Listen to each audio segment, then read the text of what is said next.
Hey everybody, my name's Abraham, and in this video we're going to be going through the character creation process step by step to create a fully fleshed out character in Coyote Crow. So follow along, and by the end of this video you should have a character to bring into the world of Moccasin.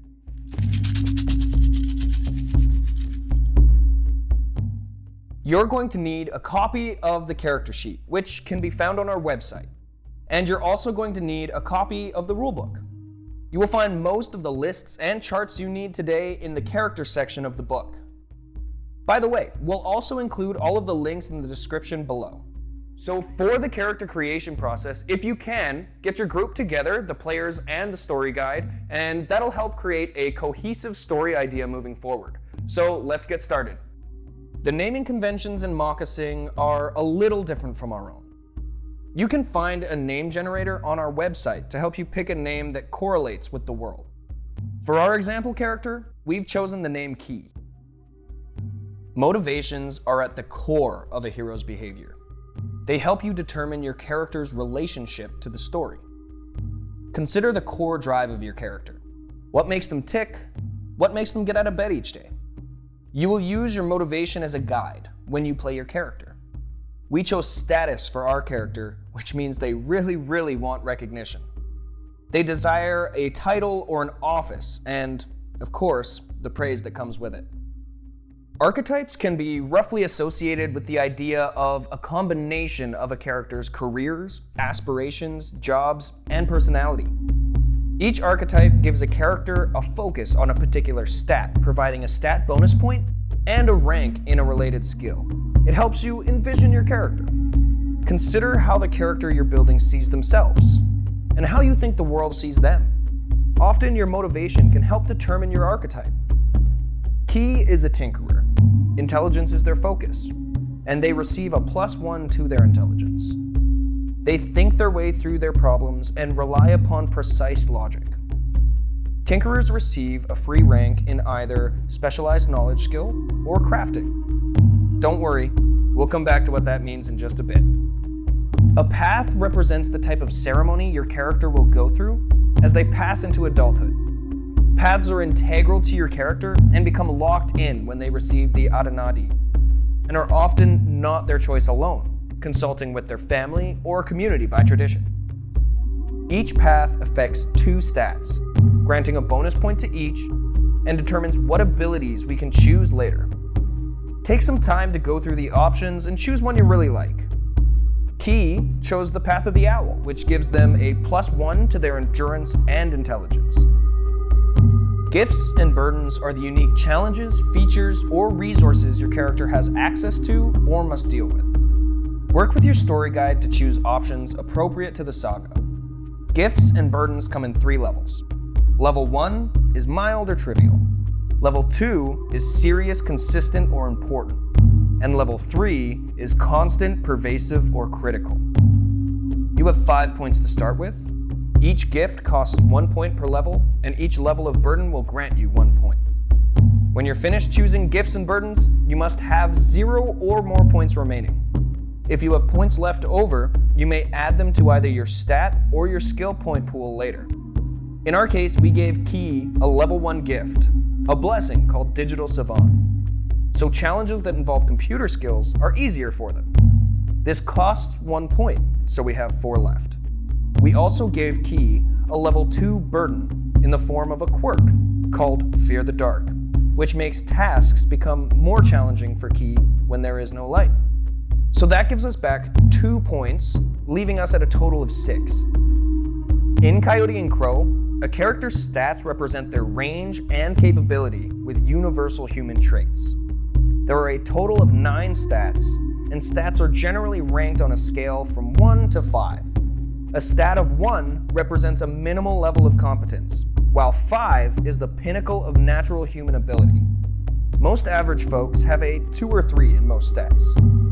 Each character starts with 42 points, and they may add in any points they have left over from gifts and burdens. Then you'll buy your stats with points using the table under Generating Your Initial Stats. Once you've spent your points on stats, we'll add the +1 to Key's intelligence and endurance to reflect the path of the owl, And on top of that, the Tinkerer archetype gives Key a +1 in intelligence. By the way, if you spend less than 42 points in stats, the remainder don't carry over to your skills. Strength represents raw physical power. It can directly equate to muscles, physicality, or the size of your character's body. Key's strength is 2, which costs 3 total points. Agility is the accuracy of a character's movements. It represents hand-to-eye coordination, but also the ability to run or dodge an attack. Key's agility is 3, which costs a total of 6 points. Endurance represents how much physical punishment your character's body can take, as well as how long they can effectively exert themselves. We spent 3 points, so Key's endurance starts at a 2, but because of Path of the Owl, Key gets a +1 in endurance, giving them a total of 3. Intelligence is your character's ability to compute raw data and their ability to retain information. We spent 3 points on Key's intelligence, so it starts at a 2. But because of Path of the Owl, they get an additional point. They also get an additional point to intelligence from the Tinkerer's archetype, so Key's total becomes 4. Perception is your character's ability to perceive, interpret, and draw understanding from small details. Key's is 3. Once again, that costs a total of 6 points. Wisdom represents your character's ability to keep thinking over a long period of time, to assemble scattered information into actionable concepts. Key's is 3, and that costs another 6 points. Spirit is the measure of your character's presence and the force of their personality. Key's is 3, which again costs 6 points. Charisma is your character's ability to channel their spirit, not just infecting others with their mood, but crafting it for maximum effect. Key's is 2, which only costs 3 points. Your character's will is their sheer determination and represents their ability to remain true to who they are and what they want to do. Key's is 3, which again costs 6 points. So overall, Key's physically, mentally, and spiritually pretty average, but they are quite a bit more intelligent than most, although not quite at a genius level. We will be coming back to derived stats in just a little bit.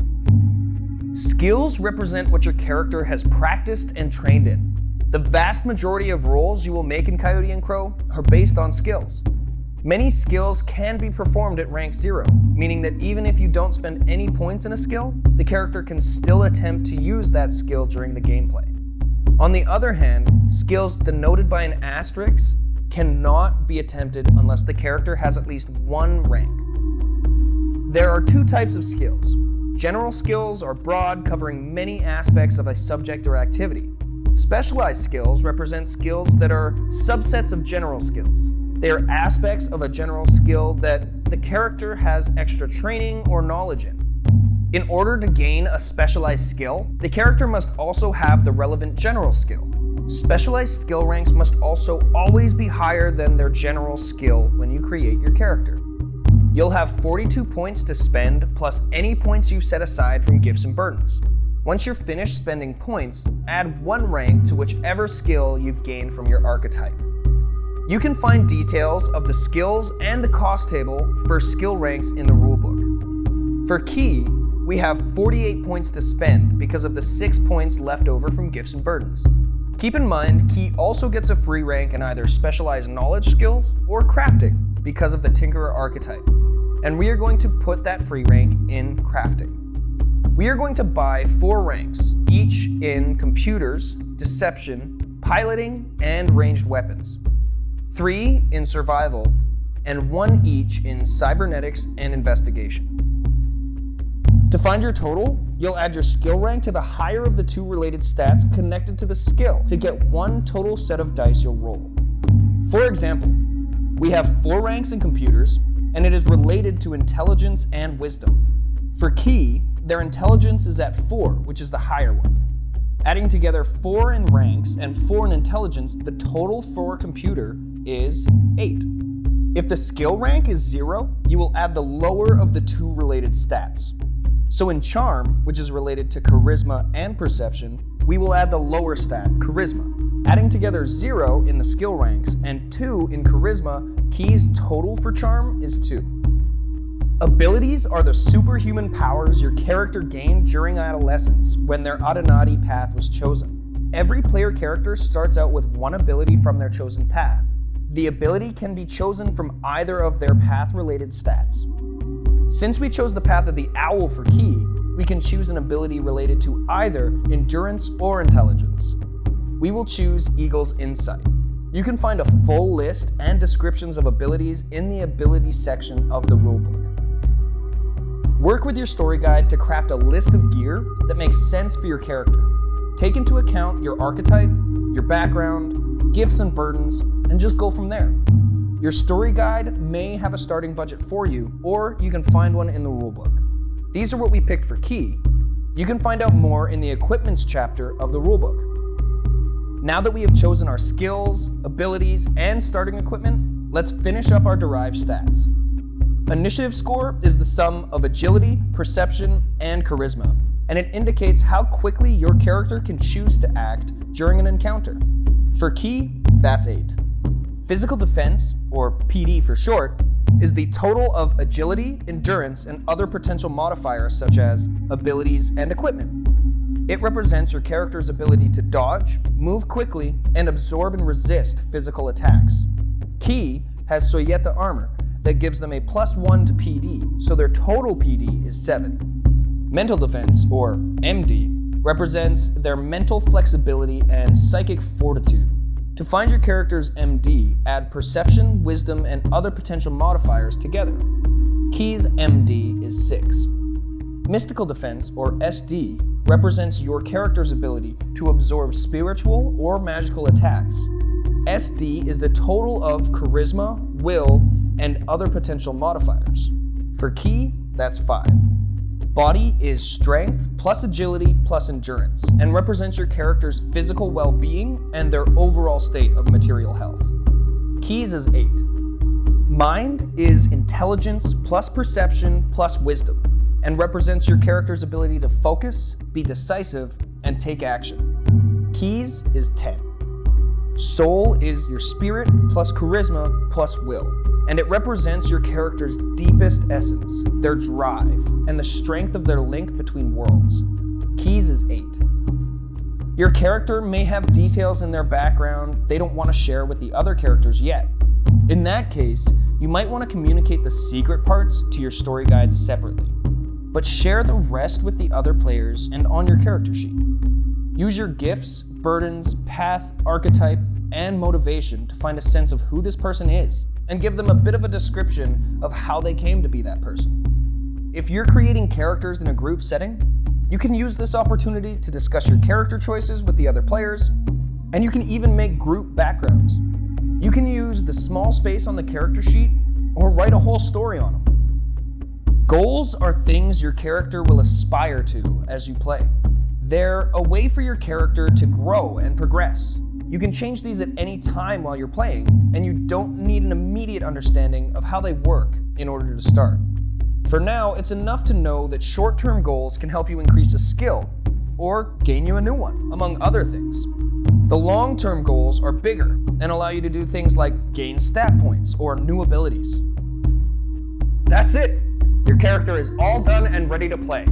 Thank you so much for joining us, and don't forget to subscribe and follow along for more information about Coyote and Crow.